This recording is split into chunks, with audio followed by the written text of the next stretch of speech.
Her true story, from Texas. They left me with the dog while they vacationed in Hawaii, so I called a pet sitter and flew first class. Their faces when they saw me at the resort? Priceless. They booked paradise. I booked the suite next door. "Mom, you don't need to come," my daughter spat, her voice sharp as Texas sunshine. "Just look after the dog and tidy up the place." Her laughter rustled like tumbleweeds across the room.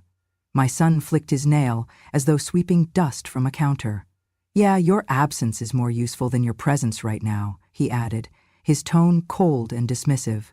The air felt thick, like the 90-degree heat pressing against the window panes. I stood in the center of the living room, gripping my cardigan as if it could anchor me.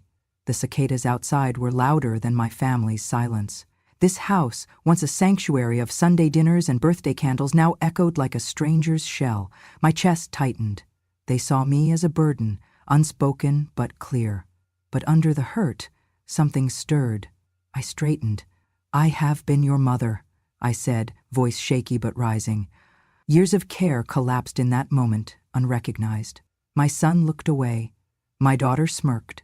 But I had already begun the quietest revolution, reclaiming my worth. I felt my spine lengthen. If this was the conversation they wanted, I would give them the last line.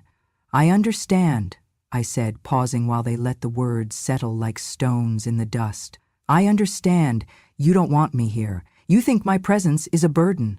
I didn't ask if they were sure. I knew the answer. All right then. I walked past them, past their smug faces as the afternoon light glinted through the lace curtains. I stepped into the kitchen and poured a glass of water, icy cold against my palms. A shock that reminded me I was still alive. When I returned to the living room, I left the glass on the coffee table between their dusty clothes and an old remote. "The dog doesn't need me either," I said softly, voice quiet but firm. "He has someone to stay with him while I'm gone." They blinked. They said nothing. I took a slow breath. The anger had not left, but now it fueled something stronger. Resolve. I would not go without purpose. I would leave of my own design. I turned to them, suitcases resting by the staircase. "I'm leaving," I said. "I will stay somewhere nice, somewhere I'm welcome. You will be fine without me." I felt my heart pounding with determination, my words measured like diplomatic notes. My daughter's lip curled. "Go ahead," she said. "I'll show you the way to the car." Her tone dripped with contempt. I walked past her, collected my suitcase, and picked up the leash beside the door. My hands closed over it, not to take the dog out for a walk, but to remind myself I was not afraid. I would go. I would stand alone, or better yet, stand beside those who saw me as more than a chore. The front door closed behind me with a deliberate click. The heat of Texas wafted around me as I stepped onto the porch. I paused for a moment, breathing deeply. The cicadas were still buzzing. The porch swing hung empty, creaking softly. I stepped down the porch steps, the wooden planks rough under my feet. I felt tears prick at my eyes, not of sadness, but of release. I had given years of myself freely, silently. I had done my duty. Now, perhaps, it was time for something different. I walked to the car parked in the driveway, its paint faded from years of sun exposure. I unlocked the door, slid inside, and closed my eyes for a moment. I replayed the voices from inside, the dismissal, the laughter, as though it meant something more before. Now they were merely words left behind in the dust. I started the engine. The radio came alive with soft country music that felt warm and kind. I eased the car into gear and drove away. Each mile took me farther from the house that once felt like a sanctuary. With every mile, I felt lighter, steadier. The echo of their disdain no longer bound me. A quiet pride began to bloom. I decided then that I would not go quietly. I would not hide. I would hold my head high, and eventually I would let them see that life lived with grace and dignity could strike them silent.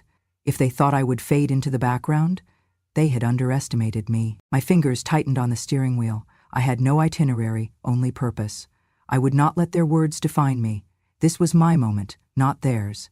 And I planned to make it unmistakable, without malice, without apology, but with undeniable presence. As I pulled away, the house shrank behind me, but I did not look back. The storms inside had broken. The horizon ahead felt vast, uncharted, and full of possibility. I pressed my foot on the gas and let the road carry me forward. When the door clicked shut behind me, I did not sink into sadness. Instead, I reached for my phone with steady hands and dialed the local pet sitting service. My voice was calm but firm. "Hello, I need someone to care for 2 golden retrievers and my house while I'm away. Dates are next week through Monday. Please keep it confidential. No need to text or call me during that time unless it's an emergency." The woman on the other end responded briskly with availability, and I confirmed the reservation. I felt a small sense of triumph. I had arranged for my dogs to be cared for, my loyal companions, without involving them, without inviting interference. Once I hung up, I moved to my laptop and opened my frequent flyer account. I searched flights to Maui, insisting on first-class tickets. I tabulated the dates to match their Hawaii vacation. I imagined the soft recline of the seat, the green tea-scented lounge in the terminal, the polite flight attendant greeting me by name. I clicked through options until I found a flight that aligned perfectly. My heart fluttered at the thought. I clicked Book Now, confirmed billing, and watched the boarding passes email to me seconds later. I brushed away a nervous tear, telling myself, "You are worth this." I downloaded the confirmation to a folder titled Maui. Next came the resort reservation. I searched Maui Beachfront Suite on the villa's website, and there it was. An ocean view suite with a lanai, steps from the pool. I held back at the price. It was more than I usually spent. I checked my savings. Yes, I could afford it, just enough. I clicked Reserve, filling in my information, selecting Leave keys with front desk, wanting no signature of cooperation, no lines of communication with them. The confirmation landed in my inbox. I stared at it, the words "Suite confirmed" glowing across the screen. My pulse raced. I was stepping into new territory. I closed my laptop and sat in silence. A breeze drifted through the open window, stirring the curtains. I pictured waking up to the sound of waves, the scent of plumeria drifting through the suite. Waves, not their voices.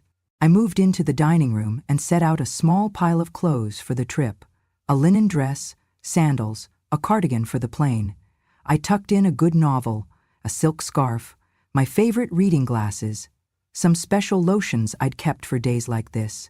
I chose jewelry, a pearl necklace my late husband gave me to wear on the flight, for no reason except it made me smile. I paused where the keys hung on the entryway rack. I left them, turning instead to the pet sitter's copy of the house key I had just received. I snapped a photo of it with my phone and deleted the picture, so all I had was presence, not proof. Enough to open the door in their minds. I was coming back, stronger, dignified, but not here to meet their terms. That night, I sat on the porch swing with my dogs at my feet, dogs blissfully unaware they were about to vacation without their mother. I stroked their golden heads and whispered, "You'll be spoiled while I'm gone. Then we'll take an adventure together someday." I felt exhilaration blooming in my chest. Sleep came fitfully.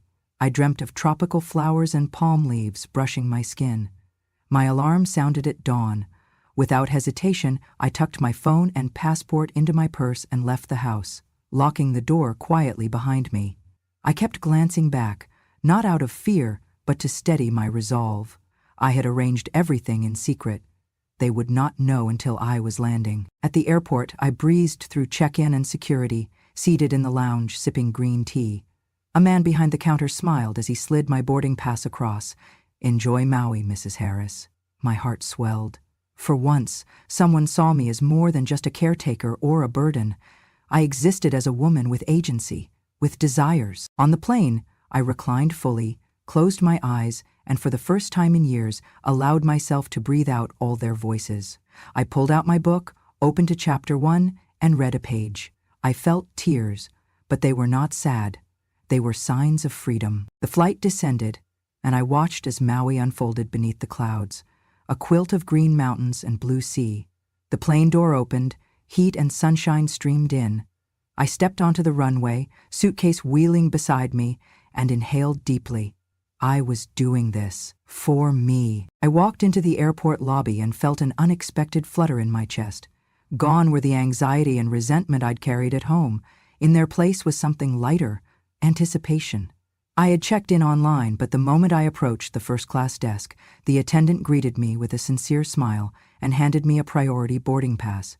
"Mrs. Harris, welcome," she said, scanning my passport with genuine warmth. It was as though she saw me, not the obligation to stay. I was escorted to the VIP lounge, where I sank into a plush armchair and was offered a flute of sparkling water and warm towels.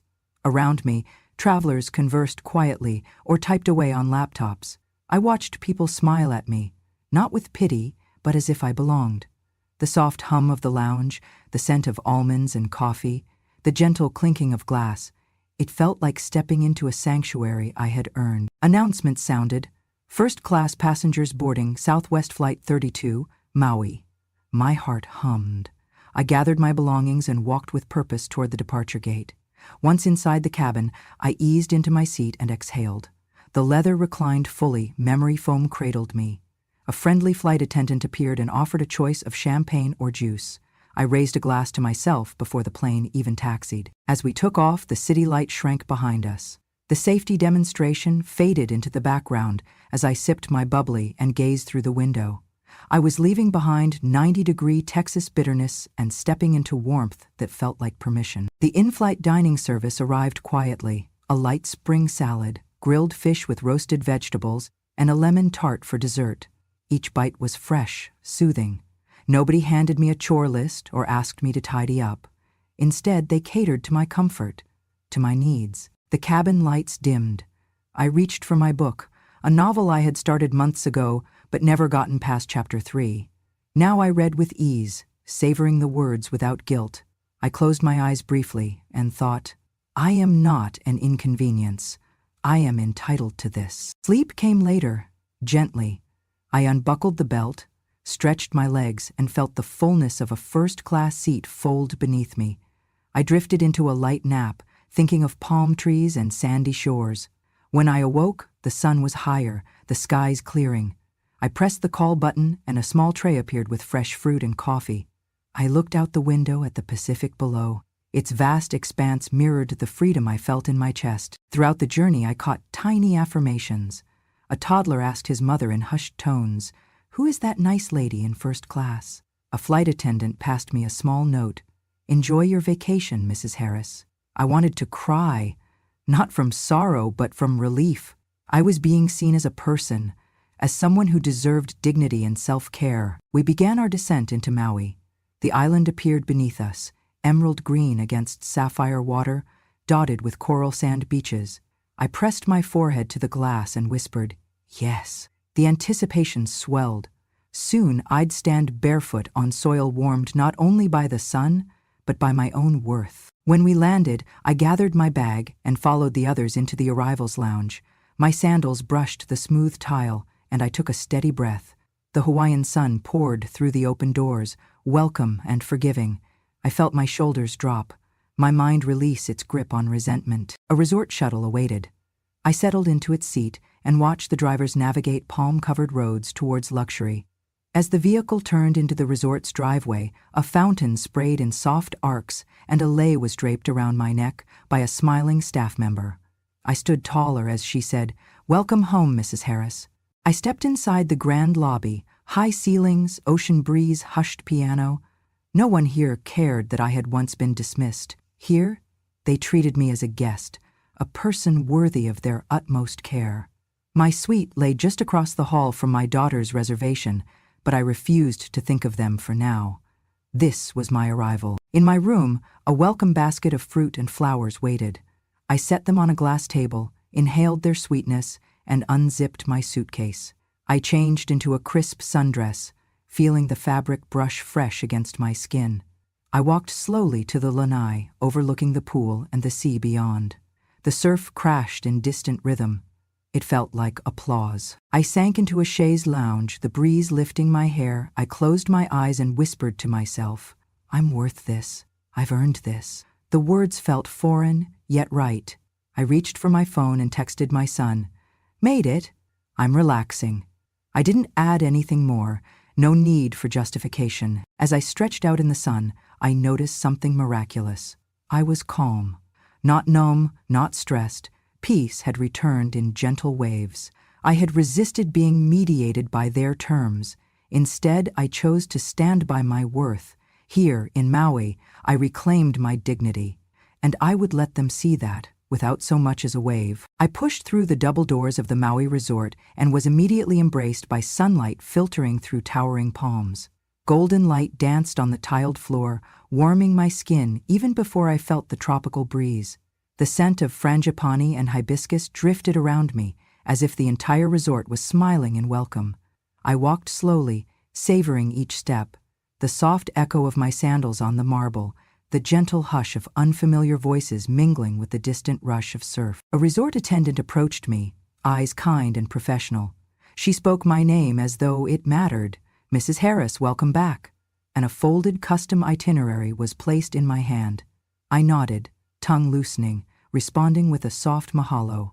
I didn't hesitate as she led me to the elevator, sliding her hand gracefully across the polished panel until the dial chimed. When the doors opened on my floor, a bellman stepped forward and wheeled my suitcase with care, as though I were a guest of honor, and, for once, I was. The hallway to my suite smelled faintly of coconut and ocean breeze, and the patterned rugs felt soft underfoot.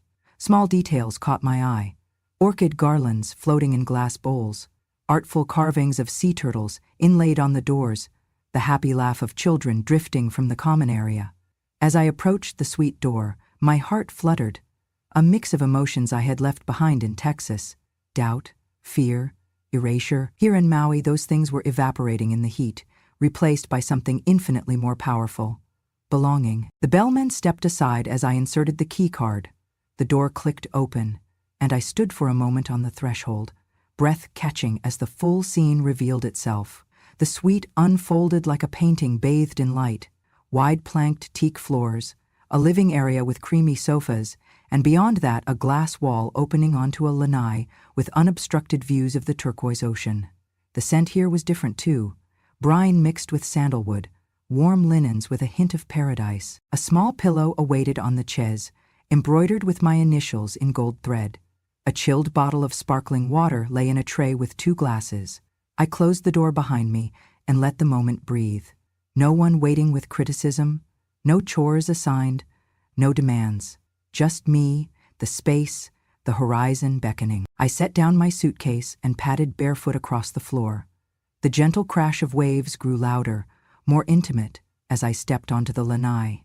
A family swam in the infinity pool below, laughter drifting upward like joyful ribbons. The pool's edge blended seamlessly with the sea beyond, as though they shared the same endless horizon. I inhaled deeply and felt my sternum release in gratitude. A resort attendant passed and called my name. "Mrs. Harris, cocktails on your way down to the lounge," and I realized they remembered me. My pulse ticked warmly. She noted the room number closest to the family suite, just across from them, exactly where I had reserved. We smiled politely, and I nodded. "Yes, please." I sipped the cool water and let my gaze drift. There, across the pool, on the resort's soft lawn, were the silhouettes of my daughter and son. They lounged on chairs arranged like 2 exhausted vacationers, not expecting to see me. A moment unfurled slowly. My daughter straightened and looked over. Her mouth froze mid-word. My son sat up, grips tightening around the towel beneath him. The cogs of confusion turned behind their eyes. Now came the moment I had earned. I closed my eyes and tilted my face into the sun's warmth. My spine lengthened comfortably. I carried no resentment, only resolve. Others might mistake my ease for pride. I didn't mind. I walked back inside and found the cheese with their name on the back, a tasteful welcome placard. I sat down and ran a hand over the embroidery. A server appeared, offering a menu for light evening beverages. I ordered a Mai Tai, the sugar and rum and citrus mingling perfectly.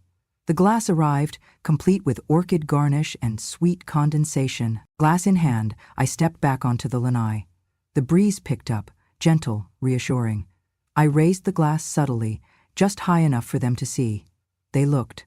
Their faces, first confusion, then a flush of surprise, then the distinct sheen of embarrassment, filled the distance between us. I smiled. No wide grin, just a soft corner of lips. It was a greeting, a reminder, and a message all in one.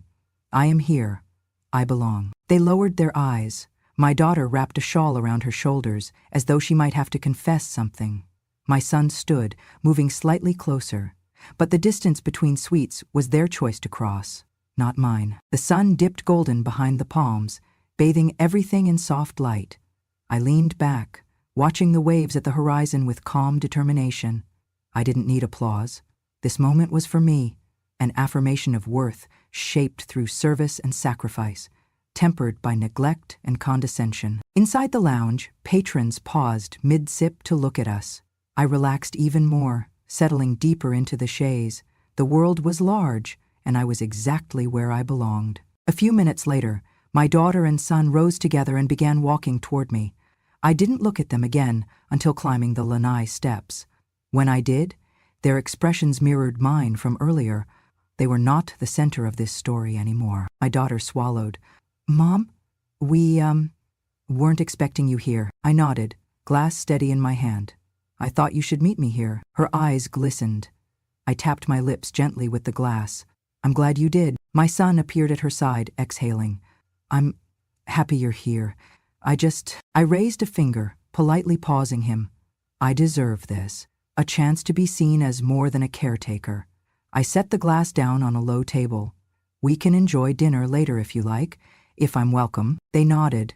No words came, but their presence, halting, sincere, said enough. Later, as I stepped inside my suite, I took a final look back over my shoulder at their retreating figures. The sun had slipped beneath the horizon, leaving sky blushing in lavender and peach. I walked back into the suite, closing the door softly.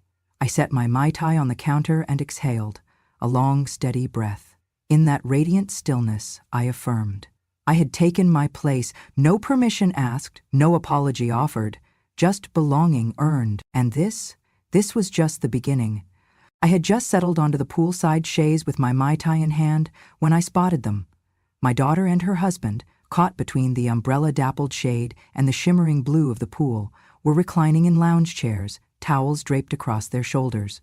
The afternoon sun warmed their backs, a lazy glow that spoke of indulgence. I raised my glass and let my eyes track their direction, curiosity steady behind the calm.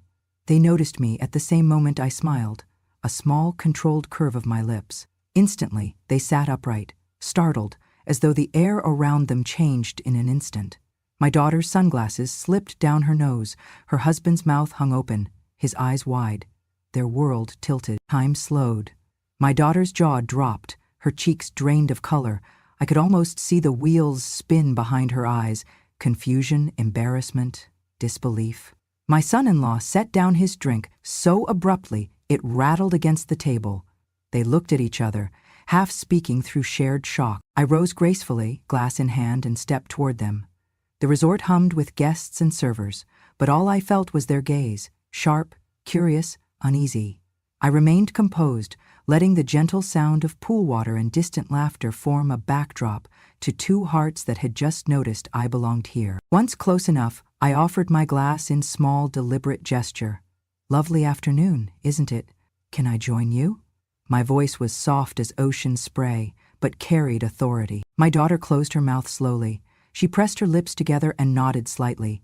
Her husband cleared his throat. Neither moved to offer a chair or say the words, even though they knew it was possible. This was their moment. They had appointed themselves hosts, but I was already the guest of honor. I lowered myself onto a vacant chaise beside them. A server swept in, nodding to me by name as though my presence was expected. Normal? He set a fresh cocktail beside me and winked discreetly at their table, a silent acknowledgement that I belonged here just as much as anyone else. My daughter straightened a bit. I tilted my head, meeting her gaze without accusation, only quiet strength. "I didn't come here to make a scene," I said, voice calm. "I came here for rest, a chance to stand beside you, not behind you, not beneath you." I took a small sip of the drink and let the tropical aromas slide down my throat. I felt anchored in comfort. They looked at each other again. My daughter took off her sunglasses and tucked a strand of hair behind her ear. Her husband ran a hand through his hair, voice cracking on the quietest apology. "Mom," I raised a hand, smiling. "Please," I said, "let me finish." I gently set the glass back on the side table and relaxed my shoulders. I didn't ask for permission or explanation. I simply reserved the room. I paused to let it settle. The world around us continued, chatter, soft music, other guests drifting by. But for them, everything stopped. My daughter's eyes fluttered with uncertainty. But you flew first class? I took a mock surprised breath. Yes, I chuckled quietly. And the trip was restful, worth every dollar. I let the words sink in. Restful, worth every. You know, looking after dogs and cleaning house is lovely, but so is breathing sea air in peace. Their faces softened, tension morphing into something unfamiliar. Remorse. My daughter reached out, but her husband gently held her arm back. He shook his head once in apology. I looked out at the horizon, waves glittering in the late afternoon sun. I did not need them to say more. They had seen me sit in room comfort, sip cocktails, be welcomed by staff and strangers alike. It was a public affirmation of what private words seldom acknowledged. I deserved dignity. From their stunned faces, I understood their realization. They had underestimated me. A group of guests paused nearby, whispering. I sensed their fascination. They were drawn to the atmosphere, the moment, the unexpected presence of a dignified woman who interrupted the script. I leaned back in the chair, the breeze teasing the hem of my dress. I turned back to my family. Don't worry, I said gently, taking another slow sip. You're still on vacation. Enjoy it.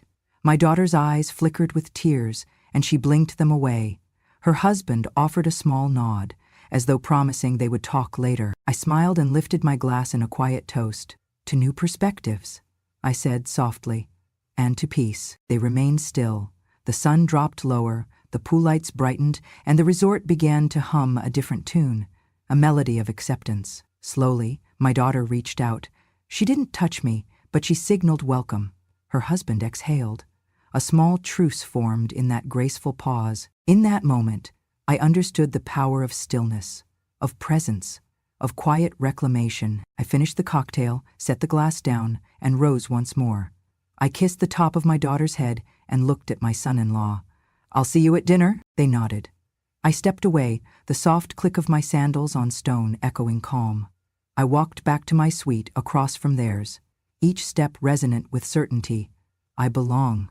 This is my space too. Dinner would come later, but I had already won, not by argument, but by existing on my own terms. Under the wide Maui sky, I was home. The poolside sun had softened into late afternoon when their hesitation finally spread like a slow tide. My daughter and son-in-law lingered close enough to be part of the moment, yet distant enough to signal unease. I sipped my second Mai Tai, watching as curiosity warred with guilt on their faces. Your dogs are well cared for, I began, voice even, calm, careful. My tone carried no triumph, just matter-of-fact clarity. I arranged everything, and I needed a direct opposite of where you thought I belonged. I paused, letting that land. They stared, not speaking. My daughter swallowed, her knuckles whitening as she grasped the arm of her chair. We didn't mean to. It's okay, I told her, softening my voice. But please, if I must correct something, understand this. I am not your housekeeper. I am not your caretaker. I'm not here to be overseen. Their eyes flicked around, catching the gazes of other guests. The server, discreetly observant, passed by with trays but left us space. My presence was unremarkable to him, unremarkable to them, but undeniable. I leaned forward just enough that my voice carried under the rustle of palms. I am your mother. I deserve to be treated as a guest in a place I chose. I examined their posture, stiff, contrite, unsure how to reconcile their guilt with the elegance of my composure. My son-in-law cleared his throat, eyes dropping. You're right, Mom. We weren't thinking. I looked at him kindly. I know life gets busy, but it shouldn't silence respect. My gaze moved to my daughter. History doesn't vanish because the ocean distracts you. She nodded, tears threatening to spill. I'm sorry. It's okay, I echoed. My voice didn't hold judgment, just firm space. Let's not allow this ruin our time together. I lifted my glass. You're on vacation, so am I. I took a deliberate sip. Silence enfolded us. Awkward, true. A family vacation in paradise had become a negotiation of dignity. They looked at me as though they had been shaken awake. confronting a reality they'd ignored for too long. My daughter cleared her throat. "Would you like to join us for dinner tonight? The buffet. It's by the beach." I felt relief. She had to ask, she had to invite, to recognize me. "I would," I said, using language that carried gratitude but no dependence. "Thank you." My son-in-law stood and gestured toward the sunlit lawn. "We'll go pick a table. I'll come get you at 7? I nodded, setting down my Mai Tai. "I'll see you then." As they stood and moved to select seating, hesitant yet earnest, I lingered in my seat. The breeze drifted past, and I breathed slowly. I had not demanded their presence. I had claimed my place. I was both present and independent. Across the pool, resort guests continued their conversations. Some glanced our way, probably intrigued by the aura of reconciliation in progress. I didn't fear their eyes. If anything, I welcomed the witness. They saw that aging did not diminish authority when carried with dignity. A server approached me, offering fresh water and a bowl of pineapple slices. I accepted with a nod. "Mahalo," I said, grateful. This place honored my identity. I closed my eyes, tasting the sweetness. A sense of closure washed through me. This wasn't about proving them wrong. It was about ensuring I was never marginalized again. At 7 p.m. she came for me. My daughter appeared in her resort evening dress, beauty softened by the glow of sunset. She seemed smaller somehow, humbled. She offered her arm. "Shall we?" I stood, smoothing my dress. I placed my hand gently on her arm. "We shall." As we walked side by side, I felt a shift, not just in their behavior, but in the unspoken bond between us. The distance had been reclaimed, and the balance restored. We found a table beneath string lights and palms. They sat on either side of me, positioned as equals rather than usurpers. We watched the waves shimmer, a cosmic mirror to the reconciliation we were beginning to rebuild. No speeches were needed. The evening's menu, the ocean breeze, our easy laughter, all spoke of respect reclaimed. I looked over, seeing a mother and daughter who had learned something, and a husband who recognized his place. For the first time in a long time, I didn't feel like a shadow in their lives. I felt vivid. The night stretched on with stories and gentle jokes, but always tinged with the awareness of boundaries. I was not erased, not diminished. At the end of the evening, my daughter leaned over. "I love you," she whispered. I took her hand across the table. "I love you too." I smiled quietly. It wasn't triumph. It was simple recognition. As we stepped away from the table, I breathed in the tropical night air. The stars above twinkled like reassuring witnesses, and I carried with me the knowledge that standing firm in calm could yield connection, without giving away self. The resort lights dimmed. I had presence. I had peace. I had returned on my terms. I still remember that first evening beneath the resort's open-air canopy, the strings of lights glowing above us while the steady hum of waves filled the air. Guests from around the world drifted in and out of the restaurant, their laughter swirling in soft waves. I was seated alone at my table, but my confidence pulsed quietly in my chest. I belonged. I belonged by right of being visible, present, deserving. Later that evening, I stepped away and wandered toward the water's edge. The sand felt cool beneath my feet, and the surf's gentle rhythm sang a lullaby to my soul. I closed my eyes and reflected on how easily I'd left behind offense and silent disapproval, choosing moonlight instead. The world had shifted, one bold decision at a time, until I was finally free. In the days that followed, I honored myself like the guest I truly was. Every morning before dawn, I walked to the seaside spa. Staff greeted me by name, and each rustle of palm fronds felt like affirmation. I sank onto a heated stone massage table, feeling tension melt, not just physical muscles, but deep within, affirming my worth. Afterward, I attended sunrise yoga on the lawn. The instructor guided us as pink and gold broke across the horizon, each pose rooted in the pulse of the ocean beneath me, each breath restoring self-respect. Around me, travelers of all ages moved in gentle unity. I was no longer invisible. I was part of something larger. Breakfast became my ritual of connection. I sat at a long communal table, sharing croissants and stories with travelers from France, Japan, Australia. A woman from Vancouver told me I radiated calm. A businessman from Seattle said he saw strength in my eyes. It felt unexpectedly wonderful to be admired for simply being present, not useful, that I was real, that I mattered. Some afternoons I strolled along the private beach, collecting shells and painting tiny watercolor postcards. I mailed them, not to my family but to friends who asked how I was healing. I sent one to my daughter with a single handwritten line, "Thank you for giving me space to be me." One evening, I attended a resort talk with local artists and authors. I listened to a poet recite verses about resilience. I recognized parts of my own journey in her words. Afterwards, I joined the Q&A and asked how she learned to trust her own voice. She smiled and said, "Start by listening to the sea." I felt affirmed. I had begun listening to the water, to the palm breeze, to my own heartbeat. I noticed my body had changed too. I glowed. My skin looked healthier, cheeks a soft pink.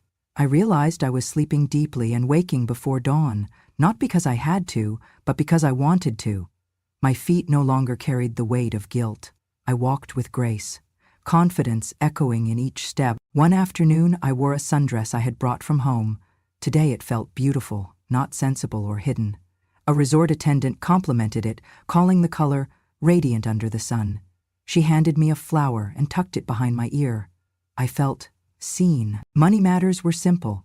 I had paid for first-class travel, a week in a suite, spa visits, meals, without relying on anyone. That felt liberating. I spoke with a consultant at the spa about a yoga retreat sponsor. I banked flight points for future travel. I felt alive in my financial choices. It mattered. One evening, I drafted a short email to my daughter. "I feel strong here. Thank you for giving me the space to rediscover joy. Enjoy Maui. Love, Mom." I hit send and felt peaceful. No expectation for a reply. This was my grown-up freedom. Not belonging to them, but choosing to belong to myself. On my last night, I attended a beach bonfire hosted by the resort. Music drifted under the stars. People danced barefoot in the sand. I watched couples sway, families laugh, around tables of grilled fish and roasted marshmallows, strangers forging gentle friendships. A staff member handed me a toasted marshmallow. I tasted the sweet caramelization, closed my eyes, and felt memory and healing mingle. I realized I no longer needed an audience to be whole. My presence was enough. As the bonfire crackled, I reflected on the journey. Just days ago, I was told I was expendable. Now, warm lights surrounded me, and my laughter rose among them.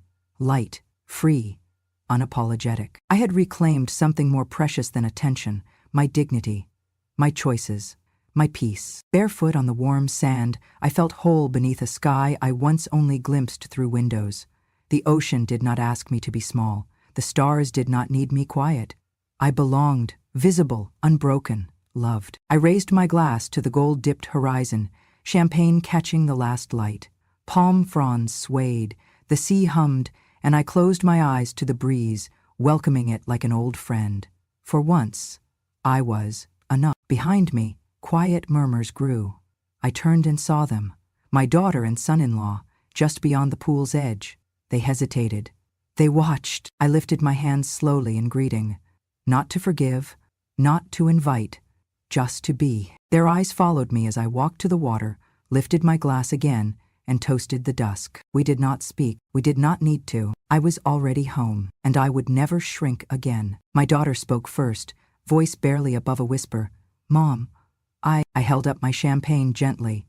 "Enjoy your weekend," I said, my tone even, hopeful but not pleading. "I hope the waves sing for you, like they have for me."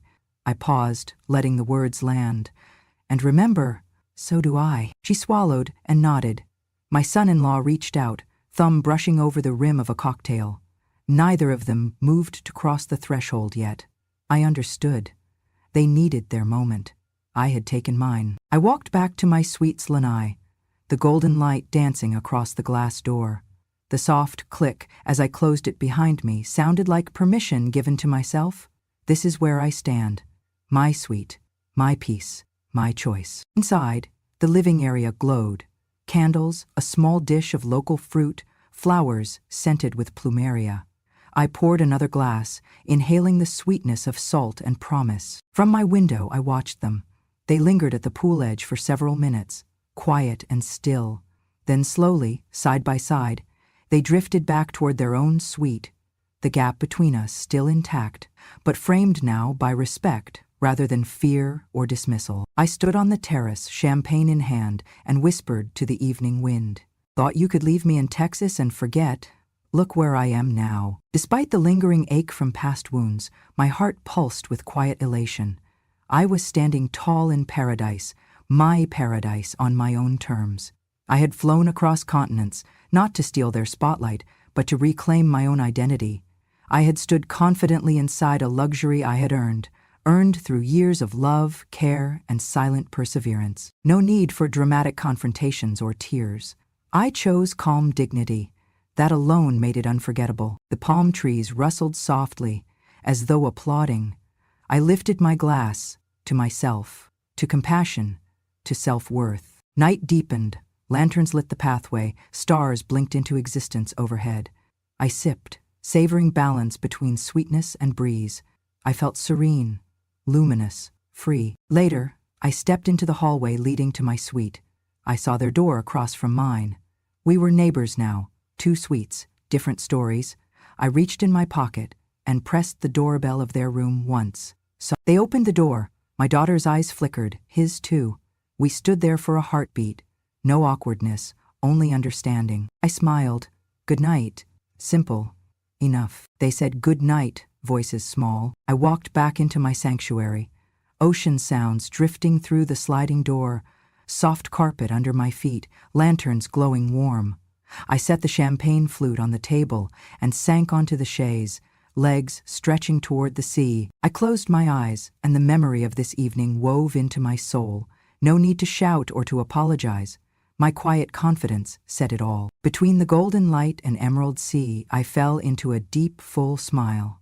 I whispered softly to the night, I deserved this. And with that, I turned off the lights and let the ocean cradle me. If you've ever been left behind, underestimated, or told your place was in someone else's shadow, then you know the silence I walked through before I ever touched the shore of my own life. But here's what I've learned.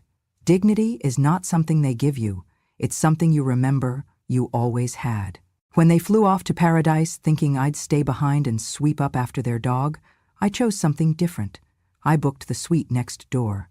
I smiled when they saw me, and I sipped my cocktail with grace, because justice doesn't always shout, it sometimes just lounges by the pool, in linen. So if my story stirred something in you, if you've ever wanted to rewrite your role in a world that took you for granted, then I invite you to stay with me. Subscribe to Grandma True Stories, where the quietest woman in the room finally speaks, and every story is a reminder that wisdom doesn't age, and revenge, well, it just gets wiser.